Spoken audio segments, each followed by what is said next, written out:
जय श्री कृष्ण। प्रिय कृष्ण भक्तों, स्वागत है आपका हमारे वीडियो में। दोस्तों, यदि आप मेहनत कर करके थक गए हो लेकिन आपका भाग्य साथ नहीं देता है और कुछ हासिल नहीं होता है तो ये वीडियो आपके लिए ही है। भगवान श्री कृष्ण की कृपा से आपका भाग्य बदल जाएगा और श्री कृष्ण की ये बातें जानने के बाद आप अपने भाग्य को दोष नहीं देंगे। तो वीडियो को अंत तक जरूर देखें और आगे बढ़ने से पहले वीडियो को लाइक कर दीजिए। दोस्तों, श्री कृष्ण कहते हैं कि भाग्य को कोसना व्यर्थ है। भाग्य हमारे कर्मों का परिणाम है। हमारे कर्मों के आधार पर ही हमारा भाग्य तय होता है। इसलिए हमें अपने कर्मों को सुधारने पर ध्यान देना चाहिए, न कि भाग्य को कोसने पर। श्री कृष्ण के अनुसार भाग्य को कोसने से पहले अपने कर्मों पर एक नजर डालो। भाग्य को कोसने से अच्छा है कि अपनी किस्मत बनाने के लिए कड़ी मेहनत करें। भाग्य एक क्षणिक घटना है लेकिन कर्म एक स्थायी शक्ति है। भाग्य एक सपना है लेकिन कर्म एक वास्तविकता है। भाग्य पर भरोसा करने से कुछ नहीं होता। अपने कर्मों पर ध्यान दो और कड़ी मेहनत करो तो भाग्य भी तुम्हारे साथ होगा। श्री कृष्ण ने भगवत गीता में कहा है कि हमें अपने कर्मों को निष्काम भाव से करने चाहिए। हमें अपने कर्मों के फल की चिंता नहीं करनी चाहिए। फल तो हमारे कर्मों के अनुसार स्वतः ही प्राप्त हो जाएगा। यदि हम अपने कर्मों को सुधारेंगे तो हमारा भाग्य भी सुधर जाएगा। भाग्य हमारे हाथ में है, इसे हम अपने कर्मों से बदल सकते हैं।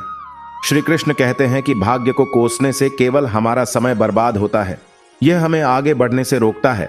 इसलिए हमें भाग्य को कोसने के बजाय अपने कर्मों पर ध्यान देना चाहिए। दोस्तों, श्री कृष्ण भाग्य रेखा के बारे में बताने के लिए अपने भक्तों को एक कथा सुनाते हैं। तो खो जाए इसी कथा में पहले चैनल को सब्सक्राइब कर दीजिए। दोस्तों, एक समय की बात है, एक गांव में एक व्यक्ति रहता था जिसका नाम गणेश था। वह एक बहुत ही मेहनती और ईमानदार व्यक्ति था, लेकिन वह हमेशा अपनी किस्मत को कोसता रहता था।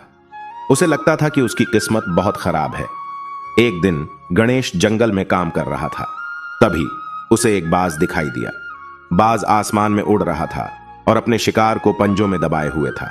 गणेश ने बाज को देखकर कहा, काश मैं भी एक बाज होता, मुझे भी इतनी स्वतंत्रता होती, मैं भी आसमान में उड़ता रहता और अपने शिकार को खाता रहता।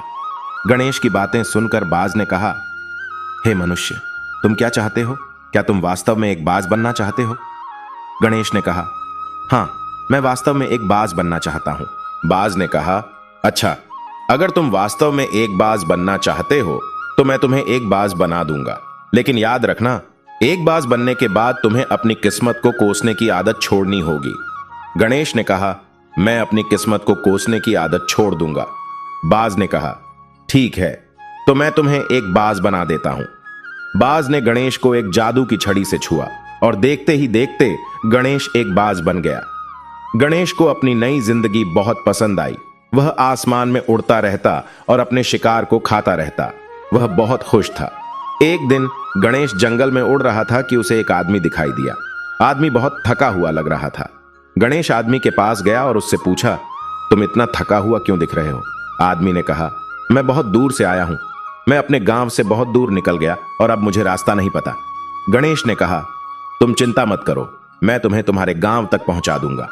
गणेश ने आदमी को अपने पंजों में उठाया और उसे उसके गांव तक पहुंचा दिया।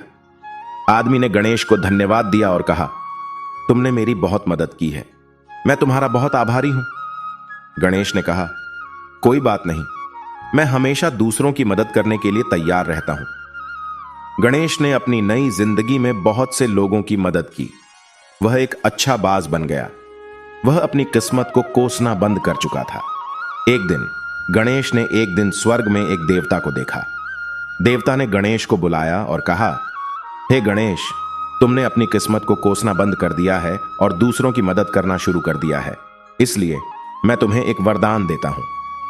देवता ने गणेश को एक जादू की अंगूठी दी। देवता ने कहा, इस अंगूठी को पहनने से तुम फिर से इंसान बन जाओगे। गणेश ने अंगूठी पहन ली और फिर से इंसान बन गया। वह बहुत खुश था कि वह फिर से इंसान बन गया था। गणेश ने अपने जीवन में जो सीखा था उसे कभी नहीं भूला। वह हमेशा दूसरों की मदद करने के लिए तैयार रहता था। वह कभी भी अपनी किस्मत को कोसता नहीं था। इस कहानी से हमें यह शिक्षा मिलती है कि हमें अपनी किस्मत को कोसना नहीं चाहिए। हमें अपनी किस्मत को सुधारने के लिए मेहनत करनी चाहिए। हमें दूसरों की मदद करनी चाहिए।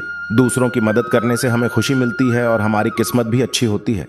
तो दोस्तों, ये वीडियो आपको कैसा लगा प्यारी सी कमेंट करके जरूर बताएं और कमेंट में जय श्री कृष्णा लिख दीजिए। जय श्री कृष्ण।